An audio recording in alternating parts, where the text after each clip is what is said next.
எண்ணெய் கத்திரிக்காய் செய்முறை எப்படின்னு இப்போ பார்க்கலாம். தேவையான பொருள் ஃபஸ்ட்டு கொஸ்து பொடிக்கு 2 பங்கு கொத்தமல்லி அப்படின்னா 1 பங்கு கடலைப்பருப்பு, ஒரு 5-6 மிளகா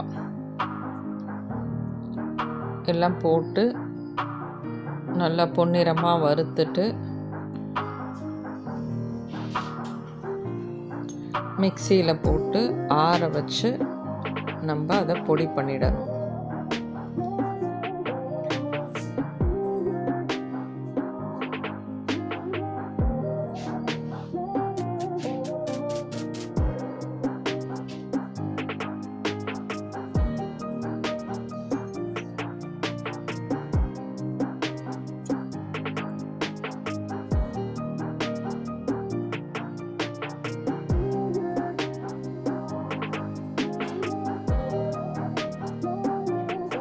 அப்புறம் 1 கிலோ கத்திரிக்காவை எடுத்துட்டு அதை காம்பை சீவிட்டு நீல வாக்கில் கட் பண்ணி வச்சிடணும். அப்புறம் வாணலியில் கொஞ்சமாக எண்ணெய் ஊற்றி இந்த கத்திரிக்காயெல்லாம் நல்லா பொரித்து எடுத்து வைக்கணும்.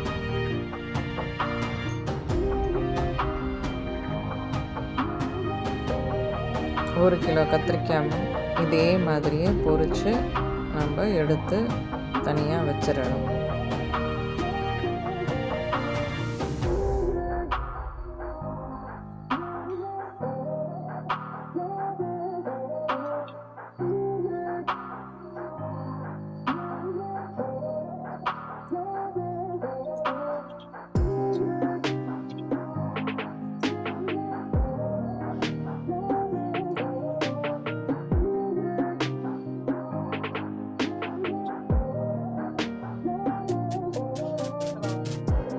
அப்புறம் ஒரு கைப்பிடி அளவு சின்ன வெங்காயத்தையும் தோலை உரிச்சிட்டு அதையும் நம்ம எண்ணெயில் பொரித்து எடுத்து தனியாக வச்சிடணும்.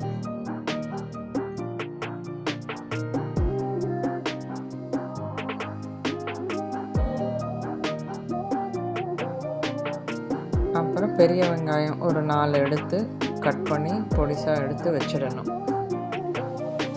அந்த வாணலில் மிச்சம் இருக்கிற எண்ணெயில் கடுகு,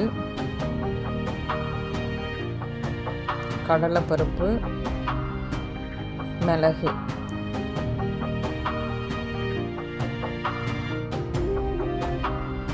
போட்டு நல்லா தாளித்ததுக்கப்புறம்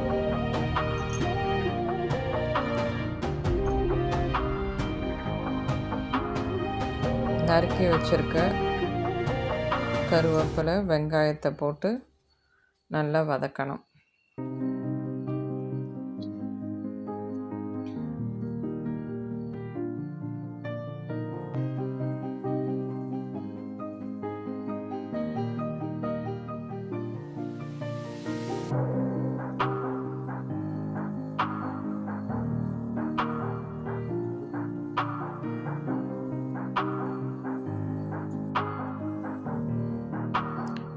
இதுக்கு இடையில் அந்த பொரிச்சு வச்ச கத்திரிக்காவை நல்லா கரண்டி வச்சு மசிச்சிடணும். இல்லை உங்கள் வீட்டில் மத்து இருந்ததுன்னா மத்தை வச்சும் நல்லா மசிச்சிடலாம்.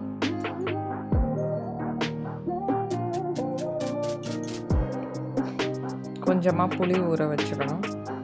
இந்த வெங்காயம் நல்லா வதங்கினதுக்கப்புறம் உப்பு, மஞ்சத்தூள்,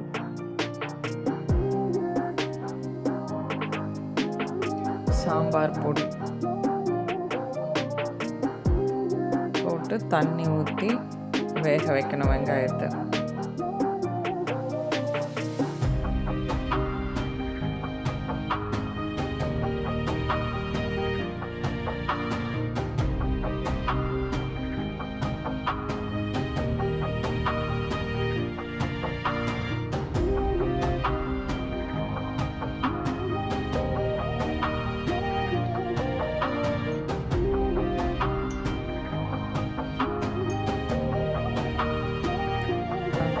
அந்த தனியாவையும் கடலைப்பருப்பையும் நல்லா மிக்சியில் அரைச்சி எடுத்து வச்சுக்கோங்க. இந்த வெங்காயம் வெந்ததுக்கப்புறம் புளி தண்ணியை கரைச்சி ஊற்றிடுங்க. அது ஒரு கொதி வந்ததுக்கப்புறம் இந்த மசிச்சு வச்ச கத்திரிக்காயையும் அதோட போட்டு நல்லா கலந்து விடுங்க.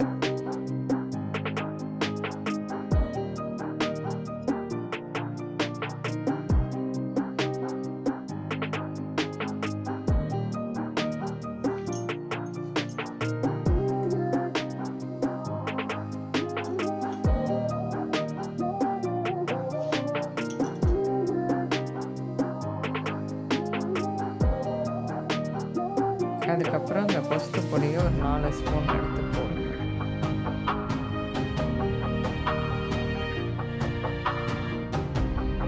அப்புறம் எல்லாத்தையும் ஒன்றா நல்லா கலந்து விட்டுருங்க.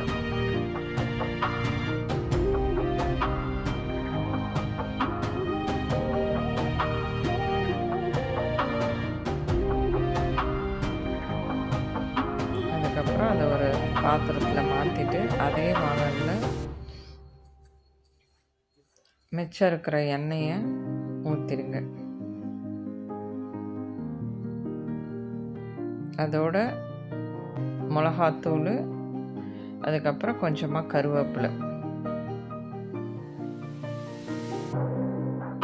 போட்டு நல்லா வதங்கினதுக்கப்புறம் இந்த கத்திரிக்காயை எடுத்து அதோட கலந்து நல்லா மிக்ஸ் பண்ணிடுங்க. இப்போது இந்த எண்ணெய் கத்திரிக்காய் வந்து ரெடி ஆயிடுச்சு. இது இட்லி தோசைக்கும் நல்லாயிருக்கும்.